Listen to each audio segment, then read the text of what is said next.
Nous allons maintenant découvrir les différents types de mandats.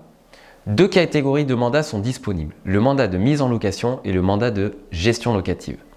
Dans le cadre du mandat de mise en location, l'agence se charge de rechercher des locataires et de rédiger le bail, tandis que le propriétaire prend en charge seul la gestion de son bien ainsi que la fin du bail. Quant au mandat de gestion locative, l'agence assure la gestion complète du bien, depuis la rédaction de l'annonce jusqu'au renouvellement du locataire.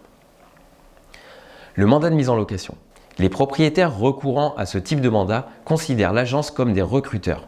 L'agence prend en charge la publication de l'annonce, la sélection des candidats et la rédaction du bail. En revanche, le propriétaire gère de manière autonome tous les aspects de la vie du bail. La durée du mandat est généralement limitée à 3 mois à compter de la date de signature.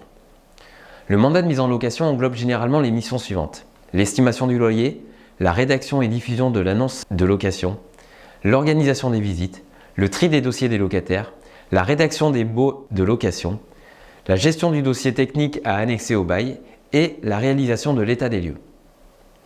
Le mandat de gestion locative, lui, englobe l'ensemble des missions autorisées par la loi, incluant généralement les suivantes: la recherche du locataire, diffusion de l'annonce, visite, examen du dossier, la rédaction et conclusion et renouvellement du bail de location, la gestion du dossier technique, tous les diagnostics, la perception des loyers et des charges, la réalisation des états des lieux d'entrée et de sortie, le règlement des charges et traitement des appels de fonds émis par le syndic de copropriété, la gestion des loyers impayés et suivi des procédures contentieuses, l'organisation des travaux d'entretien et de réparation urgentes, la gestion de l'assurance du logement et des démarches de déclaration et de suivi en cas de sinistre, la révision du loyer, régularisation des charges et restitution des dépôts de garantie, et pour finir, l'assistance à la déclaration fiscale des revenus locatifs.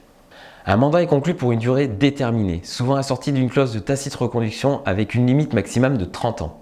En cas de tacite reconduction, le respect de la loi Châtel est à souligner. Pour les mandats, il y a des mandats simples, semi-exclusifs et exclusifs, comme pour la vente. Que ce soit pour un mandat de mise en location ou pour un mandat de gestion locative, la loi permet différentes formes de relations entre l'agence et le propriétaire. Concernant la location, le mandat simple. Le propriétaire conserve le droit de louer ou de gérer la location par lui-même ou de solliciter n'importe quelle autre agence pour agir en son nom.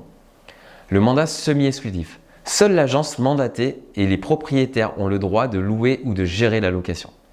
Le mandat exclusif. Seule l'agence mandatée est autorisée à louer ou à gérer la location. En cas d'action directe du propriétaire, des dommages et intérêts seront dus à l'agence. En pratique, le mandat de mise en location est généralement un mandat simple ou semi-exclusif, tandis que le mandat de gestion locative est souvent exclusif.